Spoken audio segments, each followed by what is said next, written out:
साथियों नमस्कार, मैं हूं त्रिनाथ और आप देख रहे हैं radio India. Akhil Bharatiya Congress committee की राष्ट्रीय प्रवक्ता साधना भारती मेरठ पहुंची। उन्होंने प्रेस वार्ता को संबोधित किया। इस दौरान उन्होंने मनरेगा योजना का नाम बदले जाने और मीडिया की भूमिका और भाजपा की मंशा पर सवाल खड़े किए। साथ ही एसआईआर की पूरी प्रक्रिया को लेकर संशय व्यक्त किया। हालांकि जब पत्रकारों ने कांग्रेस की आंतरिक गुटबाजी और संगठनात्मक कमजोरियों पर सवाल दागे, तब वो बगले झांकती नजर आई, स्पष्ट जवाब नहीं दे पाई। मैं इंसाफ चाहता हूं। हालांकि कांग्रेस कमेटी के द्वारा आयोजित किए गए इस पत्रकार वार्ता में शहर भर के पत्रकार मौजूद थे और उन्होंने अपने अपने सवालों से कांग्रेस के बारे में जानना चाहा। प्रेस वार्ता में साधना भारती ने कहा कि गोदी मीडिया कांग्रेस की बातों को जगह नहीं देती, इसलिए पार्टी सोशल मीडिया के माध्यम से अपनी लड़ाई लड़ रही है। कांग्रेस के काले कुत्ते को बिस्किट खिलाओ, 2 बार करो, उसके बाद पैर छू लो, काम हो गया सर। इसी दौरान ई रेडियो इंडिया द्वारा दरबारी मीडिया को लेकर सवाल पूछा गया तो वो थोड़ा सा अचानक तीखा रुख अख्तियार कर लिया। आप ये कहिए कि ऐसी मीडिया से लड़ने के लिए हम क्या करें, गोदी मीडिया से? तो ये सबसे बड़ी स्वागत की योग्य बात है कि आप मानते हैं कि आज गोदी मीडिया इतना एक्टिव हो गया है कि एक ही तरफा की खबरें दिखाता है। उससे लड़ने के लिए हमने सोशल मीडिया का माध्यम अपनाया है, ट्विटर का, चाहे वो इंस्टाग्राम हो, फेसबुक हो, हमने उसका माध्यम अपनाने का काम किया और सोशल मीडिया पर आगे आके हम लड़ाई लड़ने का काम कर रहे हैं। दरबारी मीडिया भी आजकल चलन में है, उसमें क्या कहेंगे? नहीं, कोई कौन सा दरबारी मीडिया जो जनता की की बात करते हैं। अच्छा, दरबारी मीडिया अच्छा, तो अगर जनता की पक्ष की नहीं, जनता की पक्ष नहीं, गोदी हम एक मिनट नहीं, सुनिए मेरी बात। गोदी मीडिया सबको पता है कि कौन गोदी मीडिया। हमने नहीं गोदी मीडिया नाम दिया। जब बड़े बड़े पत्रकार जनता के बीच में गए ना, तो उन्हें गोदी मीडिया कहकर भगा दिया गया कई चुनावों में। क्या आपको अंदाजा है कि आपकी ये थियरी कितनी वाहियात साउंड कर रही है? दोस्तों, जिन मीडिया को कांग्रेस के लोग या विपक्ष के लोग गोदी मीडिया कहते हैं, ऐसे इन लोगों के इतर जो लोग गोदी मीडिया नहीं है, आखिर वो कौन लोग हैं? वो किसको सपोर्ट करते हैं? वो कैसे लोग हैं? उनका नाम क्या है? इस पर भी आप कमेंट में अपना जवाब दीजिएगा। भारत माता की। मनरेगा का नाम बदलकर विकसित भारत गारंटी फॉर रोजगार एंड आजीविका मिशन यानी कि वीवी राम जी किए जाने पर साधना भारती का बयान सबसे ज्यादा चर्चाओं में रहा। उन्होंने कहा कि जिस राम का नाम इस अधिनियम में प्रयोग किया गया है वो गोडसे वाले राम है। इस बयान को लेकर राजनीतिक हलकों में तीखी प्रतिक्रिया देखने को मिल रही है। और नाम मैंने कहा ना, नाम के अंदर भी हिडन नाम, मैंने आपको बता दिया नाम क्या है। जी राम जी जो है, तो ये गॉडसे, नाथुराम गॉडसे का राम है ये, क्योंकि गॉडसेवादी है। ये कभी गांधीवादी तो रहे नहीं, ये गॉडसेवादी है। I happen to be a fan. ये गॉडसेवादी, गॉडसे पूजक है, हमेशा से आरएसएस रही है। आजीविका मिशन हमको लगता नाम रखा है। अब ये तो मैंने आपको हिडन अर्थ मैंने बता दिया ना। अब नाम तो रखने को आप कुछ भी रख लीजिए, लेकिन उसका नाम है ना रखा। अब भाई ये तो मैंने आपको हिडन बताया ना, ये आपको दिख रहा है वो। हाँ बिल्कुल, ये तो आपको मैंने बता दिया, ये तो सामने से दिख रहा है ना। हिडन मैंने आपको बताया ना, हिडन अर्थ क्या है उसका। इसे कुछ भी नहीं आता है, आया केस लड़ने।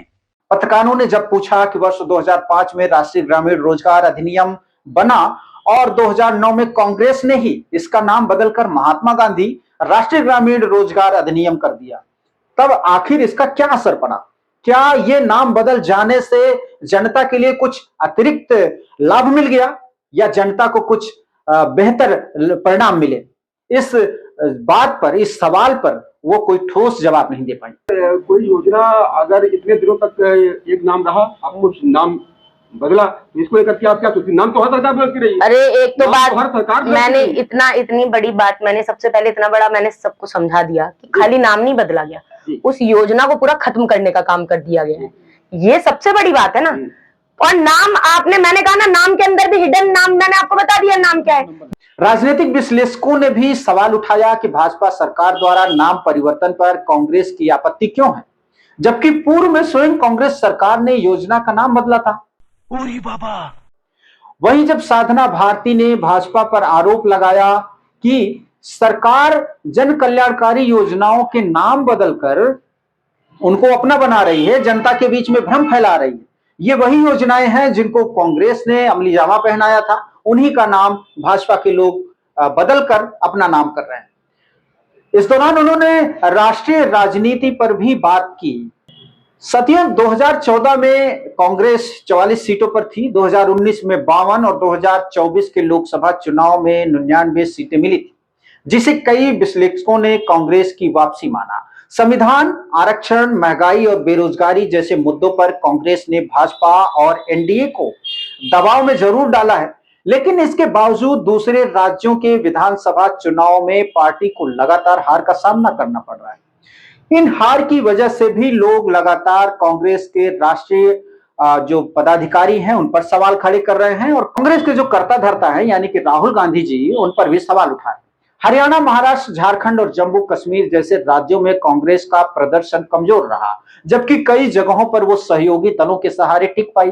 संसद के भीतर और बाहर राहुल गांधी के आक्रामक तेवरों और नरेंद्र मोदी व भाजपा पर लगातार हमलों के बावजूद कांग्रेस राज्यों में सत्ता हासिल करने में नाकाम रही। लोगों का मानना है कि लोकसभा में बेहतर प्रदर्शन के बाद भी राज्यों में हार का हो जाना, बार बार मुंह की खाना, यह संकेत देता है कि कांग्रेस की रणनीति में कहीं ना कहीं पोल तो जरूर है, कहीं ना कहीं लूज पॉइंट तो जरूर है।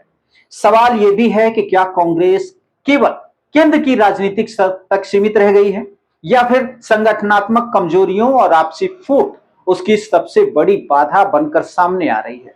साथियों, मेरठ में जिला कांग्रेस कमेटी और महानगर कांग्रेस कमेटी की बात करें तो यहां पर भी एक राय होते हुए यहां के पदाधिकारी और कार्यकर्ता दिखाई नहीं देते, जिसका उदाहरण समय समय पर यहां के पदाधिकारियों को देखना पड़ता है और समय समय पर इनको इसका भुगतान भी करना पड़ता है।